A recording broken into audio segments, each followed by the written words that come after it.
Thank you. Gracias, Doctor. Buenos dias, everybody.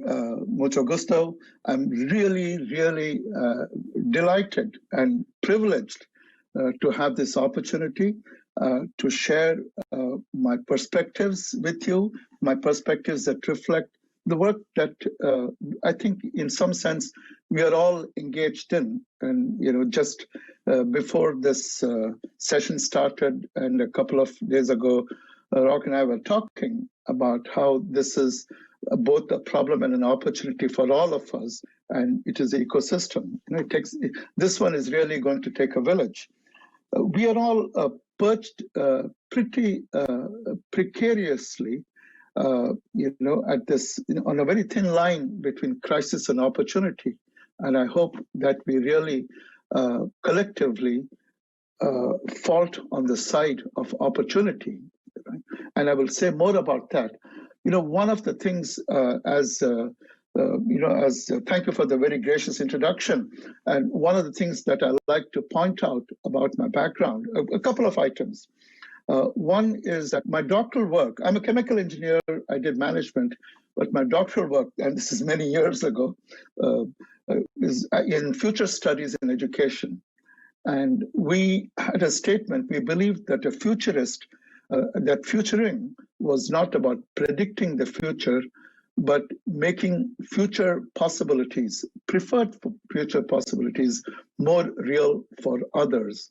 In that sense, all of us in our work, the people who have joined as educators, as educational planners, as professors, as teachers, as researchers, we are futurists because we are what we're trying to do is co-constructing a preferred vision for the future of education, and then creating the capabilities, the capacity in order to implement that future. And we move progressively towards that. So in that sense, I would like you to put on the hat of a futurist and engage in this discussion as a responsible futurist. The second point that I like to make is my research work was actually in innovation diffusion, technological innovation for education in developing countries. So I actually took, some of you might remember, there were things like Speak and Spell and Speak and Math that Texas Instruments had made. Logo, the language had just been introduced by Seymour Papert here. I went to Lesotho in Southern Africa and took these devices to elementary schools in order to understand the implications for reading, writing, arithmetic. I taught Logo over there. But my dissertation work was really on planning for technological innovations for education. And the lessons from that initiative are even as real, as vibrant, as necessary today. And the chief lesson over there is that change is a systemic phenomenon. So technology affords a lot of opportunity, but for durable change, impactful change, many things have to come together. Teacher attitudes, leadership attitudes, creating both the technical and the organizational infrastructure. How do you incentivize the change? How do you sustain it? So change is a systemic phenomenon, and it is more than the initial promise that the technology or that that particular invention might show. So I also said that, look, we are sitting at this very thin line between crisis and opportunity. One of the things that are really, and I will show you my bias over here, is that, I ask people, what is, we all got subject to the COVID crisis, to the health crisis. We're all grappling with solutions. And we all rapidly, all over the world, transitioned into this new world of digital, online. Transitioned, I say, not transformed. Part of this, our conversation has to be, how do we move from just having transitioned for business continuity to transform for impactful educational change? That's the agenda before us. But I keep thinking this, what is our biggest fear? And I want you all to reflect on this, perhaps even share amongst yourself in the chat or whatever, but think about this what is your biggest fear in the aftermath of this? And what is your biggest hope in the aftermath of it? just to tell you where I come from, my biggest fear is that we go back to exactly where we were. That is not where we want to be. And which is not to say that everything, because I will also talk about, we have to think about what is it from what we want to change that we want to keep. It's not all about change, because all of us have engaged in education in some profound ways over time. But this is an opportunity for us also to think pretty deeply about what are some of those things that we really value, that we hold dear, that we want to keep. Perhaps recontextualize it in a new future, but what we want to keep. But the fact is, my fear is that we return back to where we were, okay? And you hear various things, that would be a crisis wasted, as you say. My hope is that this is indeed that inflection point, where we can address some problems, considerations of education that have perennially remained in the space of being a problem. We talk about equity. In India, we talk about the creamy layer. I mean, we come up with a lot of innovation, online courses, programs, but when you look at it, they mainly serve the folks who are already pretty well served or, somewhat served. So thinking about equity, people who are marginalized, learners who are challenged, and there are, and I'll touch upon that. So my hope is that we are able to address some of the enduring problems of education and really position it to influence the new world and respond to it, because some of the new world is happening despite us as educators, A, so that we can respond to it, B, so that we can influence it. So that's my fear and hope. Let me get on to sharing my screen. Give me a moment while I get to the some of the things that I want to share with you. So, which is why you might the re-envisioning education is what I've called this thing. So let us treat this exercise, this next 45 minutes or so, where I present some perspectives that touch on what does it mean to be thinking about re-envisioning education.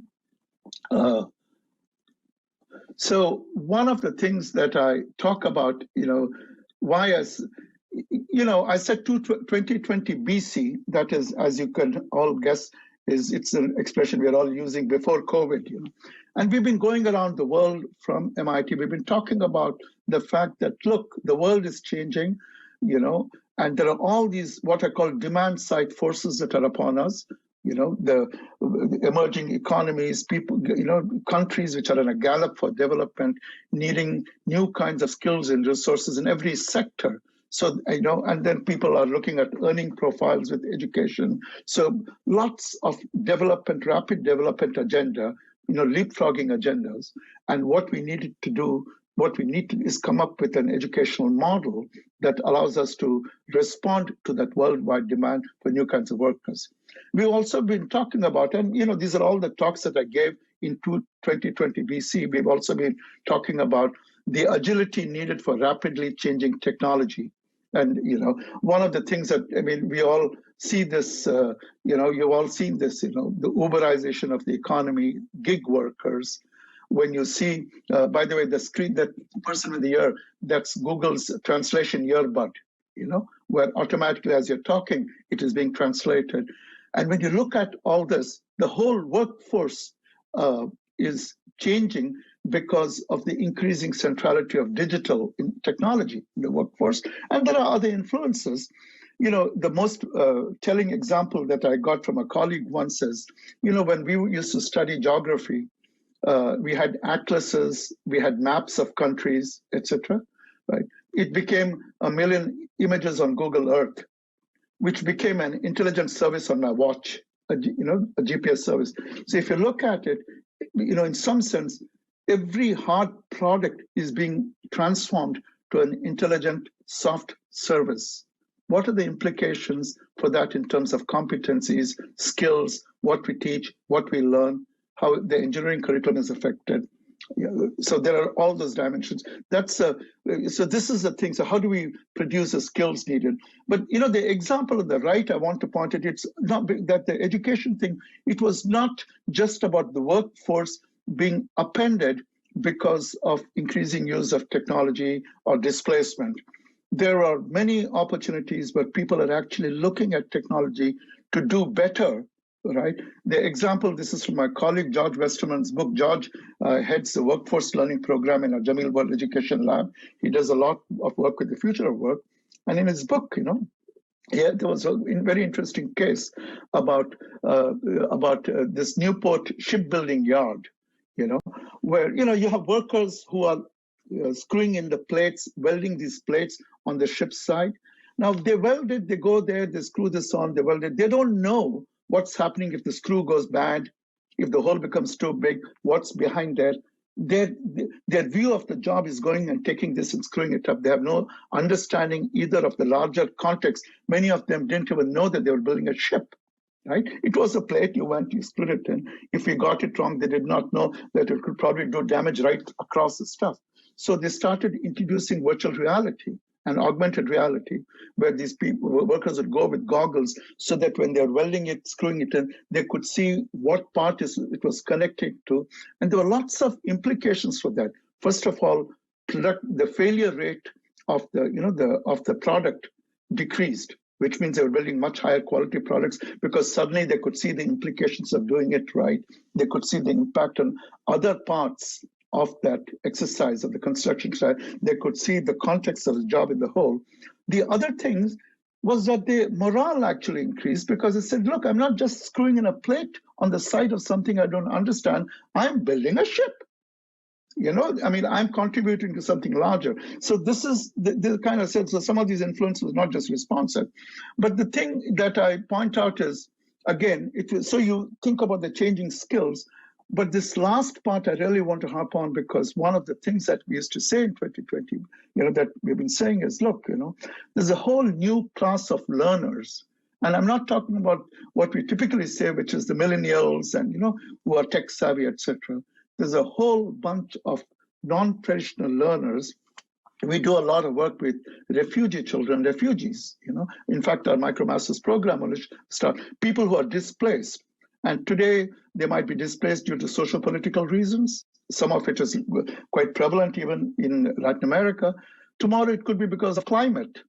It's something that's already happened is because labor market economies shift. I used to see this when I used to go to Barcelona, because suddenly there's a lot of influx from other European countries or Africa.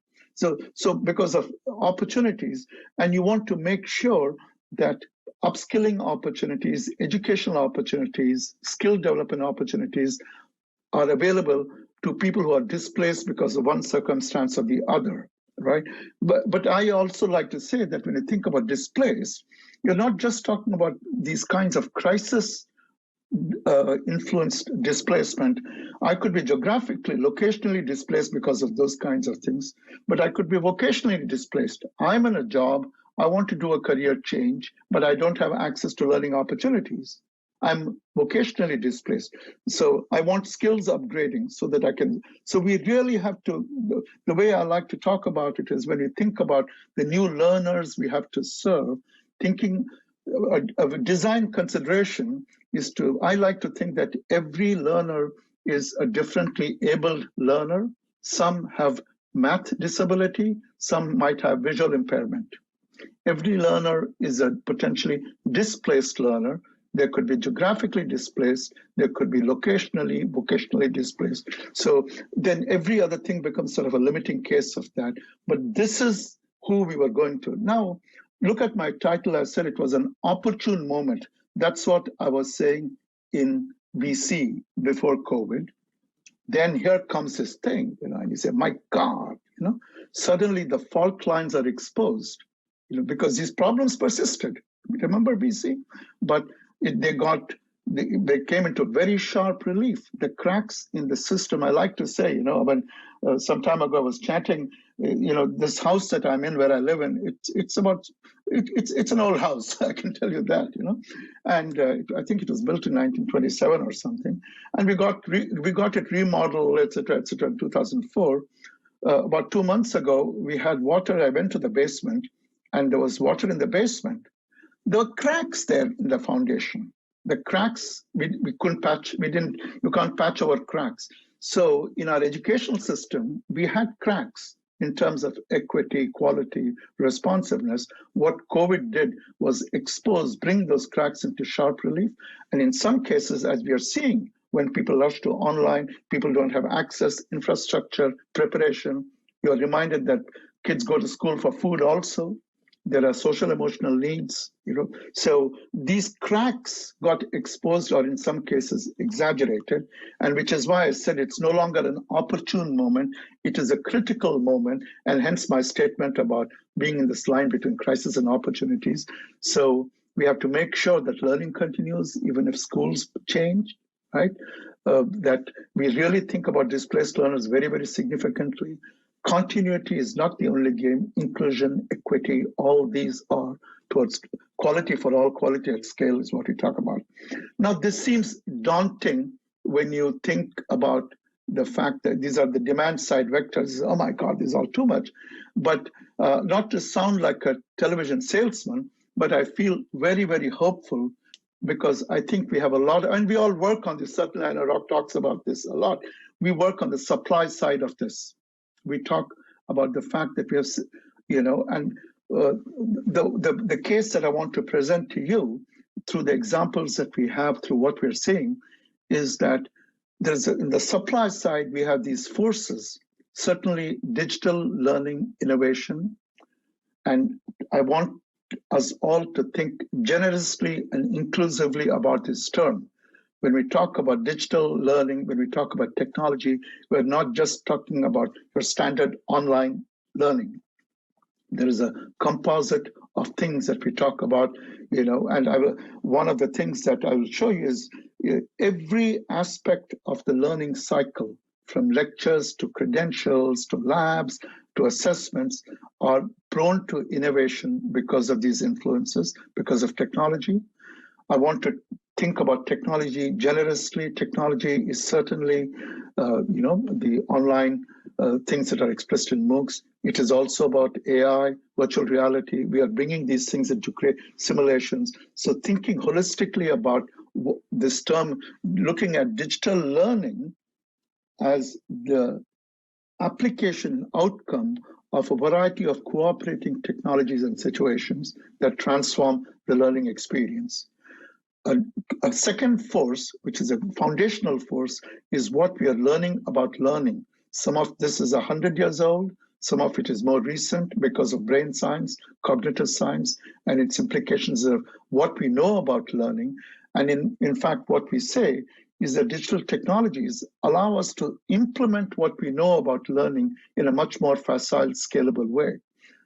And the third thing, and we were just talking about this just before, is the open movement, which has talked about, and open again, writ generously, not just open content, as in open courseware, but open architecture, open technologies. And the fact that because of these, and there's a whole new ecosystem of learning that is being generated. And these potent forces, when they work together, the intersection of these forces allow us to think about disruptive innovation. And I will say more about that, the kind that is needed to really move out of this crisis so that we don't have to live with that fear of going back, but we can actually implement the hope of going to something different that addresses old problems, but gives us new ways to think about learning with equity and quality. So open, the story, many of you have participated in these programs. Open courseware, very proud to have been engaged with right from its inception. But open itself has changed over time. It has gone from thinking about content. We were just before this session talking about the open architecture project called OKI that I was involved in launching, the MOOCs and the courses. So open is a very, very potent force in this thing. But when I said, that this is more than just typical online, and we were talking about this session about a week ago, and I said, let me look up, and I found this old slide. This is like a rear view mirror for me. Now, Rock in his introduction said that I've been at MIT 20 plus years. LinkedIn told me, nowadays that's where I get my information. LinkedIn told me that I'm coming up on 25 years at MIT. I've been there 24 years. And some of the projects that you see listed are different kinds of technology projects, some of which are actually relevant even today. And they were done with MIT values of active learning. Some of them are for deeper understanding of concepts. Some of them are about technical infrastructure. Project Athena, for instance, what I inherited about the computing infrastructure. Xtutor that you see on top, which was actually created by our now Chancellor, Eric Grimson, whose course on OpenCourseware was the most widely seen course, right? And Xtutor led to becoming the engine for edX, actually. But that was then in 1999. Right? So some of these projects are living in different ways. But these are the kinds of technologies. They're about visualization. They're about deeper understanding. So when we think about digital learning, it is not about taking what we do and transplanting it online, but looking at the affordance of different kinds of technology that advance learning opportunity, but being able to scale it to many poor people. And that's where the impact of learning science comes in. So I want to share that. So what we are seeing is that this combination of technologies, this thing, and learning science is allowing us to impose or really bring the innovation to every part of the learning life cycle, right? From lectures to assessments to credentials. For instance, we all know, I'm not seeing I won't ask for a show of hands, but most of you, I'm sure, have seen MOOCs, online courses, and a lecture is no longer a lecture. A lecture is a 6-minute video segment, right? It is followed, for instance, in this course in physics, the online Teal course, and I want to say a thing or two about this, where it's a lecture, and if you don't understand a particular concept, immediately there can be a visualization. This is the introductory electromagnetism course, and you don't have to wait for it to go to a lab. It is brought in at the point of introducing the concept, right? And I point to this Teal course for a variety of reasons. This says, because in all those initiatives, technology initiatives that I showed you, I can draw a line between those initiatives and something that MIT cares for deeply in its pedagogy, which is active learning, hands-on practice.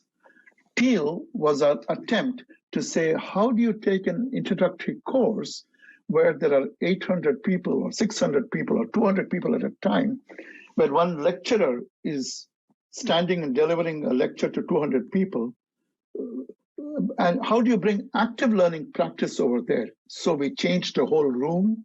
We have students who are conducting experiments, electromagnetism experiments. There are screens all the way around which are showing visualizations, and the lecture intersperses.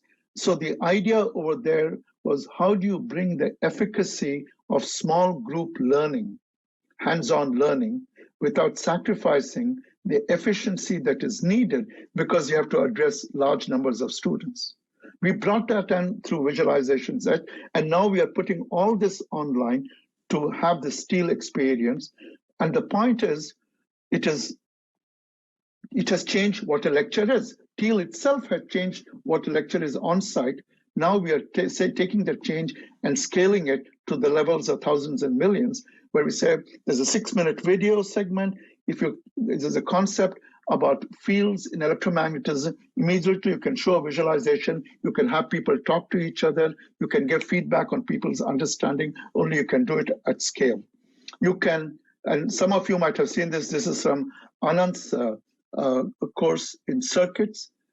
Immediately after lecture, you can actually have an exercise. People can construct a game-like environment where they do something. So learning, applying, these things that used to have so much latency before happen immediately. And this is what I'm saying, when a lecture, an exercise, everything is being transformed. You have interactive auto testing immediately after that.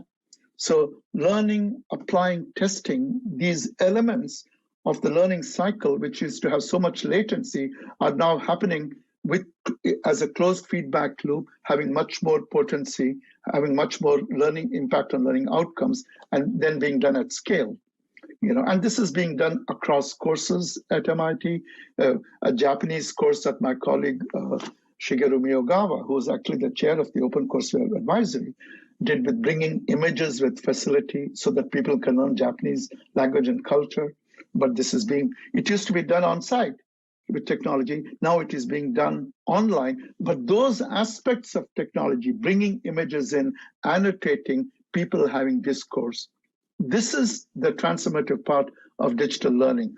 You have Esther Duflo, by the way, she was last year's Nobel Prize winner in economics. And as you know, Rock certainly knows that now the developmental economics, is a MicroMasters. It went from a course to an online course to, with online elements to becoming a part of a MicroMaster series, right? So these are the things, where you're saying, and the game over here is how can digital becomes a proxy, digital learning becomes a statement which says, I want to think about how to re-engineer my course to be maximally effective so that I take into account some things that I value, like active learning, like participation, and the high bandwidth is a high bandwidth of interaction, not technical connectivity. The idea is a high bandwidth of interaction between learners, between the teacher and the learner, and that's what you're trying to bring through this digital transformation. So the point then is, I'm doing this. Why am I doing this? Am I doing this because it's cute, it's nice and stuff? No, there is a lot of science that is informing us. I mean, if you look at this picture over here, and these are, by the way, the things that are mind-wandering, retrieval practice, space practice, input. There's a lot of learning science informed by brain science. And, I have a graph on the top, for instance, you look at the chart which talks about interleaved learning or retrieval practice, where recall after time is better because of testing, the upper graph. That is the thing. Because the purpose is not, if you study a lot, like when we were growing up, they said, learn, do. You might get the immediate recall, but the downstream recall for learning is impacted because when you intersperse it with testing, feedback, and that's what you want. I want to be able to recall in time later on what I had learned so that I can apply it for the problem at hand. Similarly, this is Ebbinghaus's, some of this is 100 years research. For instance, we always talk about learning curves, right? Do we know that there are forgetting curves? And what happens is you would see, for instance, in this line over here, the red line, a normal forgetting curve has this very steep slope, right? What we have seen is with spaced learning testing, the slope becomes much more gentler, which means that your retention is higher. So when you talk about, this thing, when you talk about modules with testing, the quizzes with, for retention, etc., what you see when you break up long lectures, when you do short-term, short-term formative testing, that recall, retention, all these improve. Learning outcomes are better achieved. And what you see is technology allows you to do that. Technology allows you to have that short video and to do testing, to go provide some feedback, some scaffolding. If the testing says that you need some improvement, come back to it. So when you see a lecture, the re-engineering that we talk about, the course for learning, and that's digital learning. The fact that learning science tells you that these are effective, now you're able to put it in practice. And what it allows you to do is really scale. Often I joke with my colleagues, they're all super engineers, world famous scientists. I tell them, look, scale is not a scalar, scale is a vector. Scale is not taking one thing and throwing to all. Scale is recognizing that there are different people with differentiated learning needs, preparation, motivation, aspiration. And what learning science gives us, what digital technology allows us to address these kinds of learning conditions in different ways to provide differentiated learning. So we are able to do different kinds of things for many, many, many kinds of learners. And that's the scaling that we're talking about with this, right? With the effective learning science. So the whole idea is it allows us to judiciously combine. So I keep saying digital learning, digital is a proxy. It is a proxy for good learning practice. It is a proxy for saying, how can I judiciously combine on-site with online, informed by what brain science, learning science tells me, and be able to do it at scale.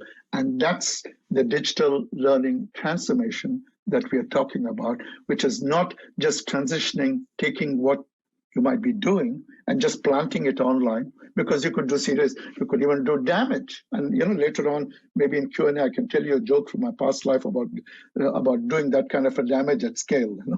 So there's a thing. But it's also the technologies, visualization, similar, thinking about new kinds of assessments. We all talk about using gaming in learning. We have a playful journey lab. This is from a project that Eric Klopfer and I are the PIs of. It's to launch a teacher education program through the Woodrow Wilson Academy. The Playful Journey Lab is think about new kinds of assessments, because you heard the expression, you are what you measure, and you can't say, I'm doing all these new kinds of learning if you're still measuring the old things, right? If you talk about gaming, this thing, what are the tendencies, behaviors, actions that you're looking for? How might you create new rubrics for assessment that map onto this new world? This is this is a transformation. How do you do authentic performance assessments to be a successful educator, right? So this digital learning surround is all this. Now, I said that this is a favorite program of mine. Sanjay, who's our VP, when he first told me about this, I actually had goosebumps. And I'll tell you for a variety of reasons. Several of you might be familiar with this, but remember I said that technology, learning science, open is really bringing innovative possibility to the entire value chain. So we talked about lectures, we talked about how assessments are changing, labs are changing, you saw and stuff. Credentials are changing, right?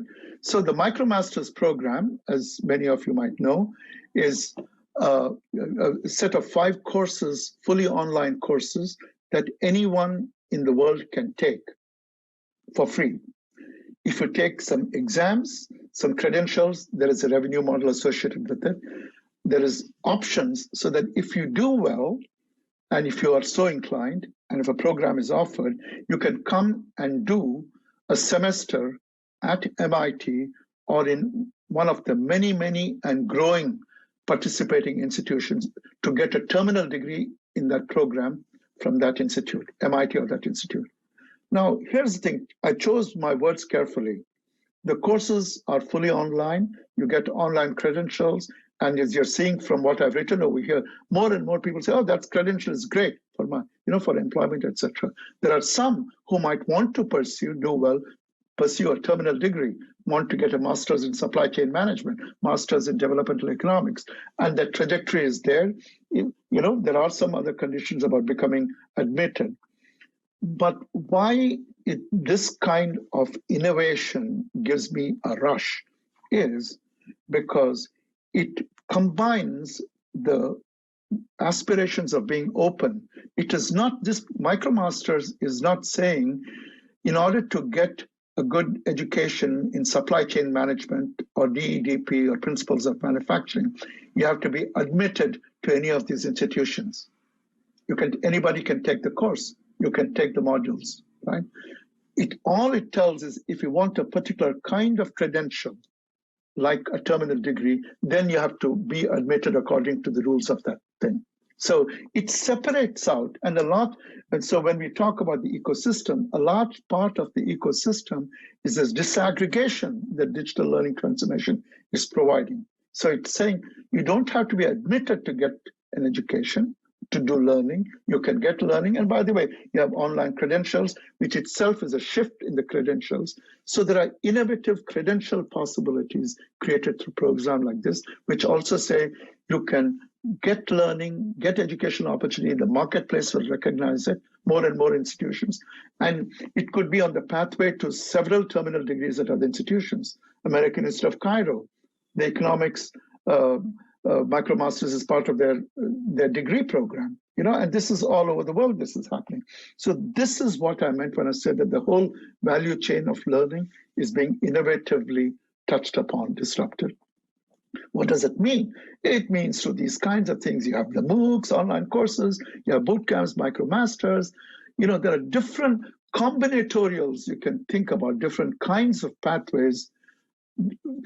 So on the one hand, learning science, we say differentiated learners, we can address their needs at scale. Then you have different kinds of program configurations, credential configurations, and this is how the new ecosystem is evolving, different kind of pathways to learning opportunities, credential opportunities. And that's the innovation I'm talking about. So if you look at the new landscape, when we look at MIT and look at the programs, these are the building blocks that we have. Some of them, and there are others. These are the ones that I'm showing you, and even this is not exhaustive for MIT. These are largely higher education, but there's a mix over here.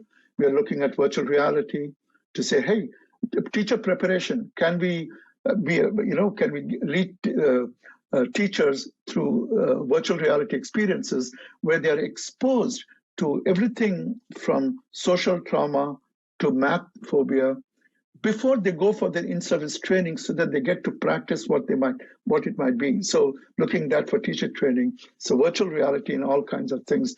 We started a Center for Advanced Virtuality. How might you expose people to bias in the classroom before, looking at the role of virtual reality over there.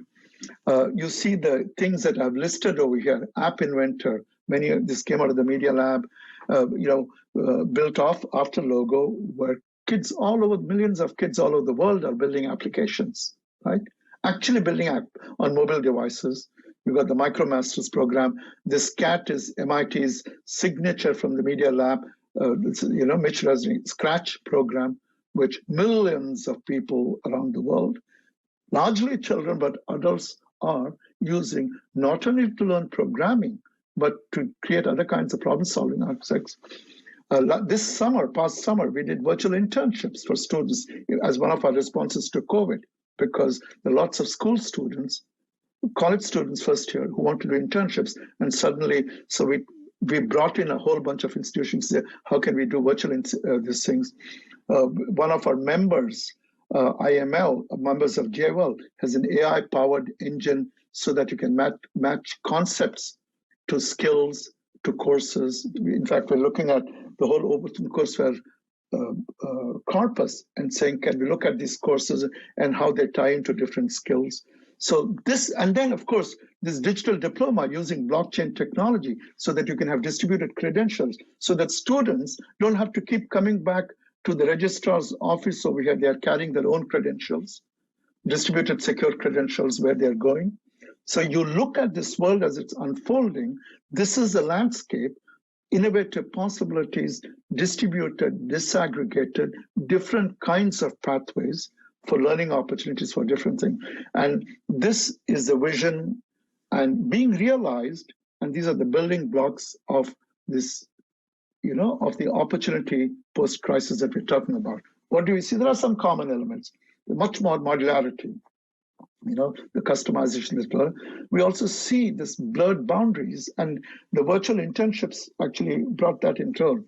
This is a sort of a, when Rafael, our president, launched the task force on the future of higher education some years ago, he said, look, we have to think about how MIT's residential education changed, but we also have to think about how our relationship with the world changes. And in the world, we're not just talking about global education. How does a relationship with K through 12, community colleges? And we've been doing these things, but how do we make that part of the central change agenda? Not surprisingly, if you look at JWell, we do higher education, we do K through 12 learning, we do teacher training programs, right? And we work in workforce learning, working with community colleges, and we see in this integrated approach. And when I work with some Latin American countries, it becomes very clear when you talk about skills development, you have to start with the Tibets. We're launching a school in Belize, right? Where you're connected with my colleague Claudia is leading that effort, where we talk about how the TVETs, the vocational educational programs, will be tied, will be integrated with schools, with teacher preparation activity. So you start looking at integrated life cycles where traditional boundaries are blurred, and we have the enablement, the affordance now to engage in that blurring in responsible ways, not as an accident or not as in a crisis, but methodically address it, right? We see what this does. So I'll make this one statement, because I'm coming up close on time. One of the things that I talk about a lot, you remember I use a term that you see here, disruptive innovation, right? Now, for me, this disruptive, what does disruption mean? We've been doing a lot of stuff with technology, but it's been around the edges. Some learning, better learning of concepts, all important, many interesting when we think about how can I make the learning of math better, chemistry better, art better, bringing images, but it's been around the edges.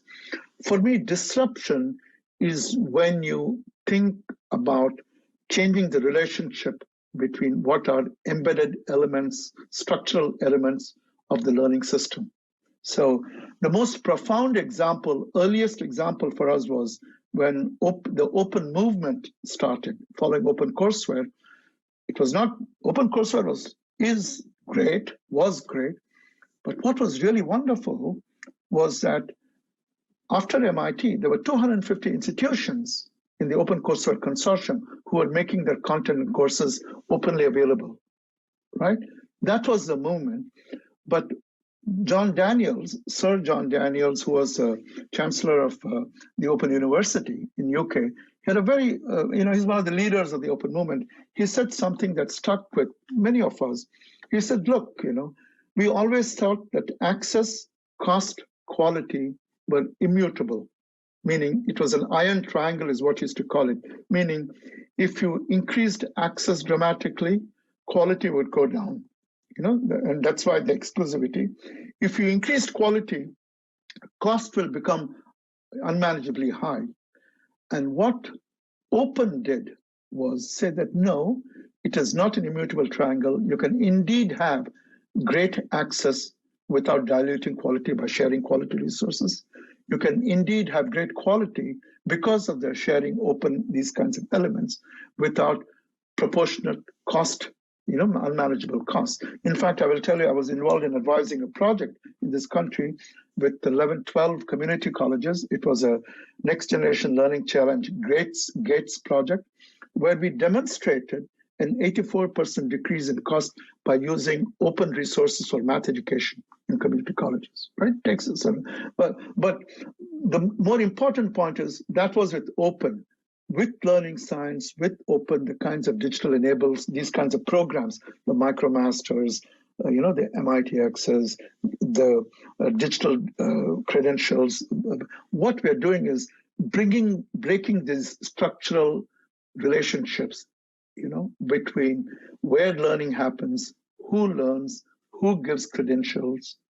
When we were doing all this planning that led to the formation of the Office of Digital Learning and the Office of Open Learning, I remember being in a group and one of my colleagues saying, look, we care about hands-on experience.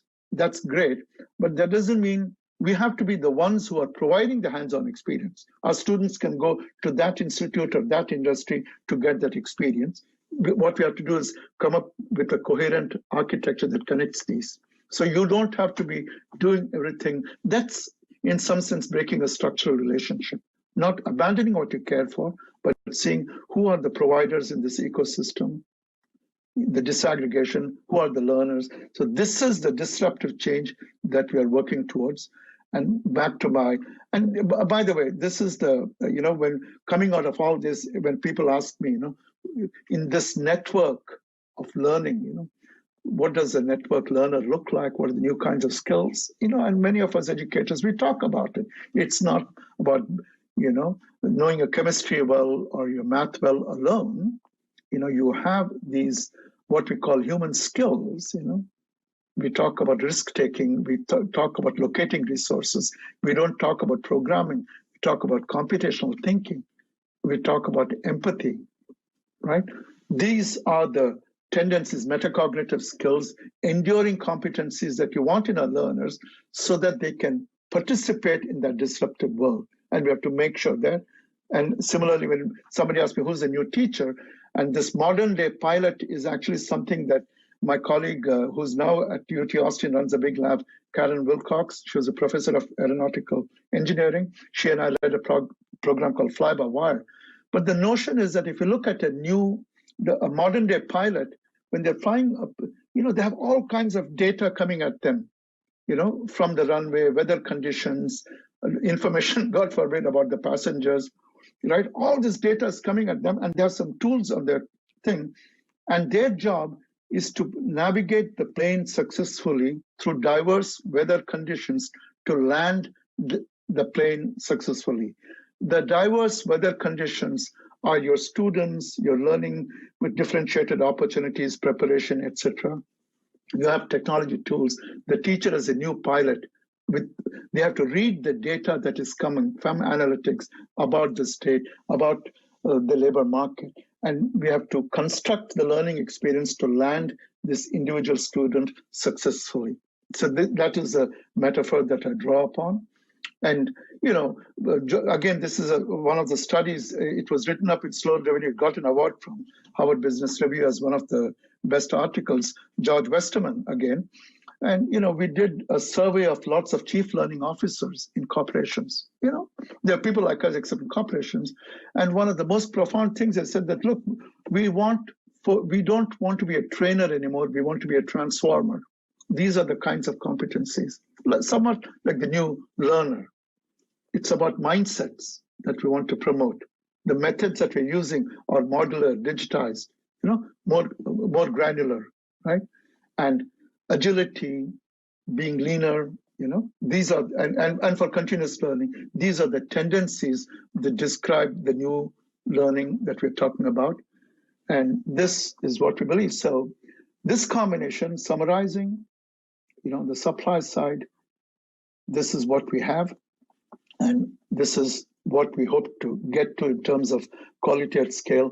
By the way, I have mentioned, that it's great to have all these building blocks, but we will shortchange the change effort if we don't think systemically about it, right? And the fact that attitudes, preparation, the social infrastructure, the organization, we have a big office of open learning. We have digital learning scientists. We have created research initiatives called the Integrated Teaching Learning Initiative. All those pieces are the organizational infrastructure to help us navigate this, towards this future. This is what we try to do in the Jameel World Education Lab. So we say, we got these building blocks from MIT in terms of pedagogy, in terms of innovative practice. We invest in research, that from the endowment that we got for the lab, and we bring the outputs and the outcomes of that research along with our pedagogy and practice to our community. These are our members in the lab. These are institutions across the world. We have about 30 of them around the world, pre-K through 12, higher education, and we co-construct, co-design, right, initiatives with this larger goal of equity and quality. There are very good examples, I'm proud to say, all the way from the work that we're doing with Save the Children for teachers in Jordan, to projects like Uniandis we have listed over there, where their engineering curriculum is being reformed through the work in JWEL. In Africa, the kinds of experiences that we are bringing through STEAM camps to teachers in Hong Kong, in various in China, in Africa, a project that I'm very, very proud of in India, where we work with 1,100 schools, a small pilot, 1,100 schools, 135. The standard joke we used to make, is people ask me, I tell them that, Indians, we are very good statisticians because we have large population samples. So anyway, this is 1,100 schools, 135 students, about 50,000 teachers, to bring active learning, STEM learning, through technology and combinations. We used edX, we used WhatsApp, open source Telegram on mobile phones, combining. It has launched a whole teacher preparation program. They're working with the Tata Institute for Social Sciences in Bombay, which actually did most of the big heavy lifting. We worked as a research lab for them. So there are things that point to, these things. Starting Monday, we have a very big JWL event called, and this is the other thing. This is a microcosm of the future. We used to have a JWL week where all our members used to come, right? Twice a year. Suddenly COVID happened. I was coming back from Peru. I was in a flight. I said, folks, we got to, we can't run away from our responsibility towards the members. In 1 week, we went online. And if I show you the statistics, it's staggering, the number of people who participated. So we called it Connections. It was no longer a week event. It lasted a month because, that's a flexibility. People could come and join. The second Connections is starting on Monday. And the theme, like I said, is activating the ecosystem. So people can think about what are they can imagine and implement. That's the whole idea. This is from where I hope we are going. And some of these are reflected in what I have said, which is really to imagine and implement a new future for education. With that, I will stop. I hope I have been able to share certainly my excitement and welcome you, because I think we're all co-conspirators, co-futurists in this exercise. None of us has the answer, but I'm not just a blind optimist. I think we can really co-construct, a very good future for our learners and come on the better side of this thin line between crisis and opportunity. Thank you. Great.